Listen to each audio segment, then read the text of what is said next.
Hello everyone, welcome back to VRR tutorials. నేను కృష్ణారెడ్డి. ఈ వీడియోలో మనం మన స్పోకెన్ హిందీ బుక్లో పేజ్ నెంబర్ 65 అలాగే 66 ఈ పేజెస్లో ఉన్న పూర్ణ భూత్కాల్ అలాగే సందిగ్ధ భూత్కాల్ ఈ రెండింటి గురించి డిస్కస్ చేయబోతున్నాం.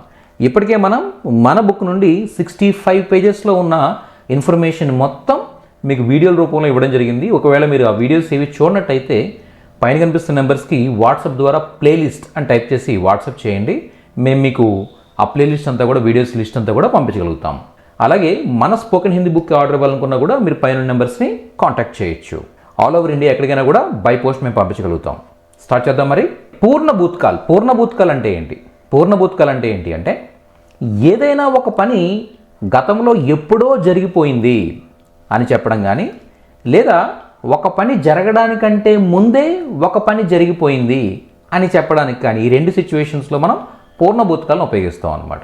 మనం ఇంగ్లీష్లో ఉన్న టెన్సెస్తో కంపేర్ చేయాలనుకున్నప్పుడు దీన్ని పాస్ట్ పర్ఫెక్ట్ టెన్స్ అని చెప్పేసి ఒక టెన్స్ ఉంటుంది. ఓకే, ఇంగ్లీష్లో సేమ్ ఇదే కాంటెక్స్ట్లో యూజ్ అవుతుంది అనమాట. సో ఆ పాస్ట్ పర్ఫెక్ట్ టెన్స్ లాగే ఇది కూడా ఉపయోగపడుతుంది అనమాట హిందీలో. ఓకే, సో చూద్దాం. అయితే ఇక్కడ సెంటెన్స్ ఫార్మేషన్ వచ్చేసరికి ఏంటి అంటే చూడండి, చివరిలో థాతేతి కానీ లేదా చుకా థా చుకేతే చుకీథి ఇవి చూస్తాం మనం. ఓకే, మిగిలిన సెంటెన్స్ అంతా కూడా సామాన్య భూత్కాల్ అంటే ఏంటి? ఇంతకుముందు మనం చూసాం కదా, సింపుల్ పాస్ట్ టెన్స్. నేను వెళ్ళాను, తిన్నాను, త్రాగాను. ఓకే, ఇలా ఏదైనా కూడా ఒక పని చేసాం, గతంలో చేసామని చెప్పడం నేర్చుకున్నాం కదా.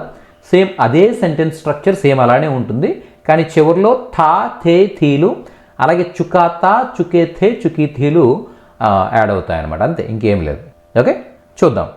దీనికి ముందు రెండు పాటలు అర్థమైతే ఈ పాఠం అర్థమైపోయినట్టే మీకు. అంత ఈజీ అనమాట. అయితే ఇక్కడ నేను కొన్ని ఎగ్జాంపుల్స్ ఇస్తున్నాను మీకు. ఈ ఎగ్జాంపుల్స్ ఎవరి కోసం ఉపయోగపడతాయంటే, ఎవరైతే హిందీని మాట్లాడడం కోసం మాత్రమే నేర్చుకుంటున్నాం, మాకు గ్రామటికల్ నాలెడ్జ్ ఏం అవసరం లేదు, ఎదుటి వాళ్ళతో కమ్యూనికేట్ చేయగలిగితే చాలు. నేను ఒక ఎంప్లాయీని నా కలీగ్స్తో మాట్లాడాలి, నేను ఒక బిజినెస్ మ్యాన్ని నా కస్టమర్స్తో లేదా నేను గూడ్స్ పర్చేజ్ చేసే పార్టీలతో నేను మాట్లాడాలి. సో వాళ్ళతో మాట్లాడడానికి కావాల్సిన నాలెడ్జ్ వస్తే చాలు, నాకు కమ్యూనికేట్ చేయడానికి నాలెడ్జ్ వస్తే చాలు అనుకునే వాళ్ళకి ఇక్కడ ఉన్న ఎగ్జాంపుల్స్ అన్నీ కూడా ఉపయోగపడతాయి అన్నమాట. లేదు నేను గ్రామటికల్గా నేర్చుకోవాలనుకుంటున్నాను అనుకున్నట్టయితే మీకు పేజ్ నెంబర్ 185లో మీకు సేమ్ లెసన్ గ్రామటికల్గా ఇచ్చాను నేను. ఓకే, అన్ని రూల్స్ ఫాలో అవుతూ. సో అది మీరు చూడొచ్చు అనమాట. ఎవరైతే ఒకవేళ మీరు స్టూడెంట్ అయినా, లేదా మీరు ఒక టీచర్ అయినా, లేదా మీరు నాలా బుక్స్ రాస్తున్నా, ఒక లాంగ్వేజ్ మీద బుక్స్ రాస్తున్నా, మీరు కంపల్సరీ గ్రామటికల్గానే చేయాల్సి ఉంటుంది. కాబట్టి మీరు పేజ్ నెంబర్ 185కి వెళ్ళొచ్చు అనమాట. అక్కడ మీకు చాలా క్లియర్గా నేను ఇవ్వడం జరిగింది ఇంకా. ఓకే, సో చూద్దాం, మన ఎగ్జాంపుల్స్ అన్నీ చూద్దాం. నేను తిన్నాను అని చెప్పాలనుకోండి మామూలుగా. ఓకే, నేను తిన్నాను అని చెప్పాలనుకున్నప్పుడు ఏం చెప్తారు మీరు?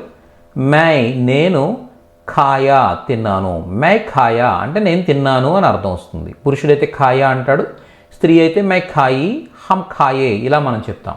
అయితే నేను ముందే తిన్నాను, నేను ఎప్పుడో తినేసాను, నేను ముందే తినేసాను, ఆ ముందే అయిపోయింది అనే ఒక సెన్స్ మనం తీసుకురావాలనుకున్నప్పుడు ఈ ఖాయా పక్కన అడిషనల్గా థా థే తీలు యాడ్ చేస్తాం అనమాట. ఇక్కడ ఈ సెంటెన్స్ చెప్తున్నది పురుషుడు అని చెప్పేసి మనం ఇక్కడ స్పెసిఫై చేస్తున్నాం కాబట్టి ఇక్కడ థా యూజ్ చేస్తున్నాం. అర్థమైందా మీకు? మే పెహ్లే హీ ఖాయా థా అని చెప్తున్నాం. అదే ఒక లేడీ చెప్తుంది అనుకుందాం, ఇదే సెంటెన్స్ ఒక లేడీ చెప్తున్నప్పుడు ఖాయి థీ అని చెప్తుంది అనమాట. మే పెహ్లే హీ ఖాయి థీ. ఓకే, మే పెహ్లే హీ ఖాయి థీ. చూడండి, ఇది గ్రామటికల్లీ కరెక్ట్ కాదు, నేనే చెప్తున్నాను, ఇది గ్రామటికల్లీ 100% కరెక్ట్ కాదు. కానీ మీరు నేను ముందే తినేసాను అని హిందీ వాళ్ళతో మాట్లాడాలి అనుకున్నప్పుడు మాత్రం చక్కగా నేను పెహ్లే హీ ముందే, ఖాయా థా ఖాయి థీ అని చెప్పేశారనుకోండి, వాళ్ళకి అర్థమైపోతుంది, ఇబ్బంది ఏమీ లేదు. ఓకే, చూడండి, అదే ఒక లేడీ చెప్తుందనమాట. ఏం చెప్తుందంటే నేను ఎప్పుడో తినేసానంటే మే పెహ్లే హీ ఖా చుకీ థీ అని చెప్పొచ్చు. లేదా మే కబ్కా అంటే ఎప్పుడో, ఖానా ఖా చుకీ థీ అంటే నేను ఎప్పుడో తినేసాను, ఇలా చెప్పొచ్చు అనమాట. ఓకే, మేము ఆ సమయంలోనే బిర్యానీ తినేసాము, మేము అని వచ్చింది చూసారా. ఇక్కడ ఎక్కువ మంది గురించి మనం మాట్లాడుతున్నాం అనమాట. కాబట్టి ఏం రావాలి? ఖాయే థే కానీ ఖా చుకే థే కానీ రావాలన్నమాట. हम మేము ఉస్ సమయమే హీ ఆ టైంలోనే బిర్యానీ ఖాయే థే బిర్యానీ ఖా చుకే థే ఇలా చెప్పొచ్చు. ఓకే, మేము ముందే బిర్యానీ తినేసాం. ఇక్కడ చూసినట్టయితే ఎవరు చెప్తున్నారనమాట, ఇక్కడ ఇద్దరు లేడీస్ ఉన్నారు చూసారా, అంటే స్త్రీలింగ బహువచనం అనమాట. కాబట్టి హమ్ పెహ్లే హీ బిర్యానీ ఖాయి థీ. ఓకే, ఇక్కడ ఖాయి ప్లస్ థీ వీటి మీద డాట్స్ రావడం మీరు అబ్జర్వ్ చేయొచ్చు. ఓకే, ఎందుకంటే స్త్రీలింగ బహువచనం వచ్చినప్పుడు కంపల్సరీ మనం థీ పైన డాట్ పెడుతూ ఉంటాం అనమాట. ఓకే, బిందువు పెడుతూ ఉంటాం. ఓకే, అతను ఎప్పుడో బిర్యానీ తినేశాడు. అతను సింగిల్ ఒక పర్సన్ గురించి మాట్లాడుతున్నాం. వ కభీ బిర్యానీ ఖాయా థా. వ కభీ అతను ఎప్పుడో బిర్యానీ ఖాయా థా తినేసి ఉన్నాడు. ఆమె పోయిన సంవత్సరమే బిర్యానీ తిని ఉన్నది. వ పిచ్లే సాల్ అంటే ఆమె పోయిన సంవత్సరమే బిర్యానీ ఖాయి థీ. ఓకే, బిర్యానీ తిని ఉండినది. ఇలా ఎప్పుడో పోయిన సంవత్సరం తినేసింది, నేను ఎప్పుడో తినేసాను, ఇలా మనం చెప్పొచ్చు అనమాట. ఓకే, అదే నేను రావడానికి ముందే వాళ్ళు తినేశారు, ఇలాంటివి కూడా చెప్పొచ్చు అనమాట. అంటే రావడం అనే పని జరిగే ముందే వాళ్ళు తినేశారు. ఓకే, అలా చెప్పాలనుకున్నప్పుడు హమారే ఆనే తక్ అంటాం అనమాట. హమారే ఆనే తక్ అంటే మేము వచ్చేటప్పటికే వే వాళ్ళు ఖా చుకే థే తినేసి ఉండినారు. ఓకే, హమారే ఆనే తక్ వే ఖా చుకే థే మేము వచ్చేసరికి వాళ్ళు తినేసి ఉండినారు.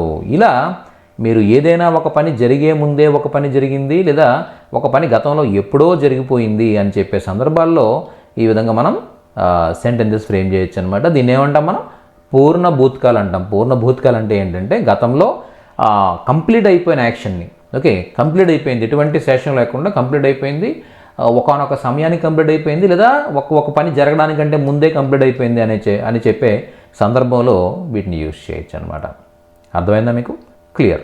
నెక్స్ట్ చూడండి, అదే పేజ్ నెంబర్ 66లో ఉంది చూడండి. పేజ్ నెంబర్ 66లో సందిగ్ధ భూతకాలు అని చెప్పేసి ఒక కాన్సెప్ట్ ఉంది. ఏమిటి సందిగ్ధ భూతకాలు అంటే ఏంటి? ఓకే, చాలా చాలా సింపుల్ అనమాట. మీరు ఏం చేస్తారంటే, ఇప్పుడు పూర్ణ భూతకాలు కంప్లీట్ అయింది కదా, ఈ పూర్ణ భూతకాల పైన మీ ఓన్గా కొన్ని సెంటెన్సెస్ డిఫరెంట్, ఇక్కడ ఖానా అనే ఒక వర్బ్ తీసుకుని నేను ఎగ్జాంపుల్ సెంటెన్స్ ఇచ్చాను మీకు. ఈ ఖానా కాకుండా ఇంకేదైనా ఫర్దర్ డిఫరెంట్ వర్బ్స్ తీసుకుని మీరు ఓన్గా సెంటెన్సెస్ ఫ్రేమ్ చేసి కామెంట్స్లో పోస్ట్ చేయండి. పోస్ట్ చేస్తే నేను వాటిని కరెక్ట్ చేసి మీ కరెక్ట్ వెర్షన్స్ కూడా పంపిస్తాను, కరెక్షన్స్ ఉన్నట్టయితే. ఓకేనా? సో అలా మీ నుంచి ఇన్వాల్వ్మెంట్ ఉండి మీరు కామెంట్స్ చేస్తూ నేను చెప్పిన లెసన్ మీరు వింటున్నారు, దాంతోపాటు మీరు కూడా ఓన్గా ట్రై చేస్తున్నారు అనేటప్పటికీ నాకు ఇంకా మోటివేషన్ వస్తుంది, నేను ఇంకా మరిన్ని వీడియోస్ చేయడానికి ఛాన్స్ ఉంటుందన్నమాట. కాబట్టి దయచేసి ఆ మోటివేషన్ కోసం మీరు, మీ రిజల్ట్ కోసం, నాకు మోటివేషన్ ఇవ్వడం కోసం కూడా మీరు డెఫినెట్గా కామెంట్స్ చేయండి. నెక్స్ట్ సందిగ్ధ భూతకాలు అంటే ఏంటి? సందిగ్ధ భూతకాలు అంటే ఏంటి అంటే, సందిగ్ధ అనే ఆ పదంలోనే మనకి ఒక చిన్న క్లూ దొరుకుతుంది. సందిగ్ధత అంటే అర్థం ఏంటి? డౌట్ అన్నమాట, డౌట్. ఓకే, అలాగే భూతకాల్ అంటే ఏంటి? గడిచిపోయిన కాలం. అంటే గత కాలంలో, అంటే గడిచిపోయిన కాలంలో ఏదైనా ఒక పని జరిగిందో లేదో అనే అనుమానం మీకున్నప్పుడు, సందిగ్ధత మీకున్నప్పుడు దాన్ని ఎక్స్ప్రెస్ చేస్తారన్నమాట. ఓకే, బహుశా వాళ్ళు వచ్చుంటారు, బహుశా వాళ్ళు తినుంటారు, ఓకే, బహుశా ఆమె ఏం చెప్తాం వండుంటుంది, భోజనం వండుంటుంది. ఇలా ఏదైనా ఒక పని జరిగి ఉంటుంది, జరిగిందో లేదో మనకు తెలియదు. యాక్చువల్గా జరిగి ఉండొచ్చు, చేసుంటారు. ఓకే, వర్షం పడి ఉంటుంది. ఓకే, సో ఇలా ఏదైనా ఒక విషయాన్ని మనం సందిగ్ధతతో చెప్పేటప్పుడు మనం ఈ సందిగ్ధ భూతకాలనే టెన్స్ని యూజ్ చేస్తాం అనమాట. సామాన్య భూతకాలంలో ఒక పని జరిగింది అని చెప్పాం కదా, మరి ఒక పని జరిగింది అని మనకు పూర్తిగా సమాచారం తెలియనప్పుడు, జరిగి ఉండవచ్చు అని కొంత సందేహంతో చెప్పాలి అనుకున్నప్పుడు ఈ సందిగ్ధ భూతకాలను ఉపయోగిస్తాము. ఒక డౌట్ ఎక్స్ప్రెస్ చేయడానికి ఈ సందిగ్ధ భూతకాలను ఉపయోగిస్తాం. సామాన్య భూతకాలంలో మాదిరిగానే వాక్యం మొత్తం ఉంటుంది. ఓకే, మీకు సింపుల్ ప్రెజెంట్ పాస్ట్ టెన్స్ అనమాట. సింపుల్ పాస్ట్ టెన్స్ తెలిస్తే ఓకే, ఆసన్న భూతకాలు కానీ, పూర్ణ భూతకాలు కానీ, సందిగ్ధ భూతకాలు కానీ, మూడు చాలా చాలా ఈజీ అనమాట. ఓకేనా? ఏదో చివరిలో ఉన్న ఏదో ఒక ప్రత్యయాన్ని మనం ఎడిషనల్గా తగిలిస్తూ ఉంటే ఆటోమేటిక్గా మనకి ఈ ఆసన్న భూతకాలు కానీ, పూర్ణ భూతకాలు కానీ, సందిగ్ధ భూతకాలు కానీ మూడు కూడా ఫామ్ అయిపోతూ ఉంటాయి అన్నమాట. ఓకే, కర్త యొక్క లింగ వచనములను బట్టి హోంగా హోంగి, హోగే హోగి, హోగా హోగి, హోంగే హోంగిలను చివర జోడించవలసి ఉంటుంది. ఓకే, కర్త యొక్క లింగ వచనాలను బేస్ చేసుకుని చెప్పొచ్చు అనమాట. ఓకే, ఇక్కడ కూడా సేమ్ నోటీస్ ఉంది చూడండి. ఇక్కడ మీకు ఇక్కడ ఇస్తున్న సెంటెన్సెస్ అన్నీ కూడా ఓన్లీ మీరు మాట్లాడడానికి ఉపయోగపడేది మాత్రమే, కానీ గ్రామటికల్లీ ఇన్కరెక్ట్ ఇవి. ఓకే, గ్రామర్ పరంగా కరెక్ట్ కాదు, గ్రాంధిక భాష కాదు ఇది. వాడుక భాషలో మీరు యూజ్ చేయొచ్చు, ఎదుటి వాళ్ళకి అర్థమవుతాయి. మీరు గ్రాంధిక భాష నేర్చుకోవాలనుకున్నట్టయితే 186 పేజ్ నెంబర్ 186 186 పేజీలో సేమ్ ఇదే లెసన్ మళ్ళీ గ్రామటికల్గా ఉంది, ఒకసారి మీరు చూడొచ్చు. మన ఫస్ట్ సెంటెన్స్ చూద్దాం. బహుశా అతను ఉదయం త్వరగా లేచి ఉంటాడు. బహుశా అంటే ఏంటి? షాయద్. షాయద్ అంటే బహుశా అని అర్థం అనమాట. అతడు అంటే వహ్, వహ్ అంటే అతను, వహ్. సుబహ్, సుబహ్ అంటే ఉదయం, జల్దీ తొందరగా. లేచి ఉంటాడు, లేచి ఉంటాడు. ఉటా హోగా, ఉటా హోగా అంటే లేచి ఉంటాడు, ఉటా హోగా లేచి ఉంటాడు. అలాగే హో సక్తా హై, హో సక్తా హై అంటే జరగవచ్చు. ఏం జరగవచ్చు? బచ్చే రాత్ కో లేట్ సోయే హోంగే. ఓకే, లేట్ సోయే హోంగే, ఆలస్యంగా పడుకుని ఉంటారు. దేర్ సే సోయే హోంగే లేదా లేట్ సోయే హోంగే. ఓకే, పిల్లలు రాత్రి ఆలస్యంగా పడుకుని ఉండొచ్చు. ఇక్కడ పిల్లలు అని బహువచనం వచ్చింది కాబట్టి సోయే హోంగే వచ్చింది. అదే అతడు అని సింగులర్ యూజ్ చేస్తున్నాం కాబట్టి ఉటా హోగా, జల్దీ ఉటా హోగా. ఓకే, అలా చెప్పొచ్చు అనమాట. అలా నెక్స్ట్ చూడండి. షాయద్ ఓ కల్ బాజార్ గయి హోగి.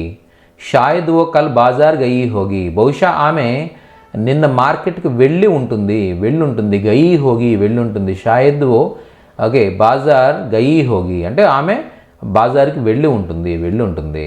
నెక్స్ట్, వాళ్ళు ఇలా చేసుంటారా అని క్వశ్చన్ చేయాలనుకున్నప్పుడు ఏం చేస్తాం మనం? క్యాని ఎడిషనల్గా సెంటెన్స్ చివరిలో కానీ స్టార్టింగ్లో కానీ చివరిలో కానీ యాడ్ చేస్తాం కదా. సో అలా ఇక్కడ క్యాన్ ముందు యాడ్ చేసాం చూడండి. క్యా వే కల్ సినిమా దేఖ్నే గయే హోంగే. బహుశా వాళ్ళు నిన్న సినిమాకి వెళ్ళుంటారా అని అడుగుతున్నాం. వెళ్ళుంటారా? దేఖ్నే గయే హోంగే చూడడానికి వెళ్ళుంటారా? క్యా ఏమిటి? వే వాళ్ళు, కల్ నిన్న, సినిమా లేదా ఫిల్మ్ అని కూడా చెప్పొచ్చు. ఓకే, దేఖ్నే గయే చూడడానికి వెళ్ళి, హోంగే ఉంటారా వెళ్ళుంటారా. ఓకే, అలాగే చూడండి. ముమ్కిన్ హై అంటే అర్థం ఏంటి? సాధ్యమే. కి ఏంటంటే వహ్ బహుత్ థకా హువా హోగా. ఓకే, హో సక్తా హై అని చెప్పొచ్చు లేదా షాయద్ అని కూడా చెప్పొచ్చు. ముమ్కిన్ హై ప్లేస్లో షాయద్ అని కూడా యాడ్ చేయొచ్చు అనమాట. షాయద్ అంటే బహుశా అని అర్థం. ఓకేనా? ఇఫ్ పాసిబుల్ అంటే అది జరిగి ఉండొచ్చు, సాధ్యమే అని అర్థం వస్తుంది అనమాట. ఓకే, అదే మనం ఇక్కడ షాయద్ అని కూడా యాడ్ చేయొచ్చు. షాయద్ వహ్ బహుత్ తకా హువా హోగా అంటే బహుశా అతను అలసిపోయి ఉంటాడు, చాలా అలసిపోయి ఉంటాడు. నెక్స్ట్ చూడండి. షాయద్ బారిష్ హుయి హోగి ఇస్లియే వహ్ నహీ ఆయా. బహుశా వర్షం పడి ఉంటుంది, అందు గురించి అతను రాలేదు. హుయి హోగి అంటే వర్షం పడి ఉండొచ్చు, వర్షం కురిసి ఉండొచ్చు. సో ఇలా ఏదైనా ఒక విషయం జరిగి ఉంటుంది అని మనం చెప్పడానికి సింపుల్ పాస్ట్ లాగే సెంటెన్స్ మొత్తం ఉండి చివరిలో హూంగా హూంగి, హోగే హోగి, హోగా హోగి, హోంగేలు యూజ్ చేస్తుంటాం అనమాట. అర్థమైందా? అలాగే సెంటెన్స్ స్టార్టింగ్లో మన డౌట్ ఎక్స్ప్రెస్ చేయడం కోసం షాయద్ అనేది యూజ్ చేస్తాం. ఓకే, ఇక్కడికి మనం మన బుక్లో 66 పేజీల ఇన్ఫర్మేషన్ చూడడం జరిగింది. ఈ 66 పేజెస్లోనే ఇంత ఇన్ఫర్మేషన్ ఉంటే టోటల్గా ఈ బుక్ 240 పేజెస్ ఉంటుంది. ఓకే, అంటే 1/4 కంప్లీట్ చేసాం ఇప్పటికి మనం. అంతే, జస్ట్ 60 పేజీలు మాత్రం చూసాం మనం. ఓకే, సో మరి 60 పేజీల్లోనే ఇంత ఇన్ఫర్మేషన్ ఉంటే మిగిలిన పేజెస్లో ఇంకెంత ఇన్ఫర్మేషన్ ఉంటుంది, అంతే కదా. కాబట్టి ఇలాంటి బుక్ అయితే ఎట్టి పరిస్థితుల్లో మీరు మిస్ అవ్వద్దు. It is the best book అనమాట. తెలుగు ద్వారా హిందీ నేర్చుకోవడానికి it is the best book. ఇలాంటి బుక్ అయితే ఇప్పటివరకు రాలేదు. బుక్ ఆర్డర్ అవ్వడానికి పైన నెంబర్స్ని కాంటాక్ట్ చేయండి. వాట్సాప్ ద్వారా మీ అడ్రస్ పంపిస్తే ఆల్ ఓవర్ ఇండియా ఎక్కడికైనా కూడా మేము బై పోస్ట్ మీకు బుక్ పంపించగలుగుతాం, ప్రింట్ బుక్ పంపించగలుగుతాం. ఓకే, నెక్స్ట్ వీడియోలో మరింత నేర్చుకుంటూ మళ్ళీ కలుద్దాం. Thank you so much.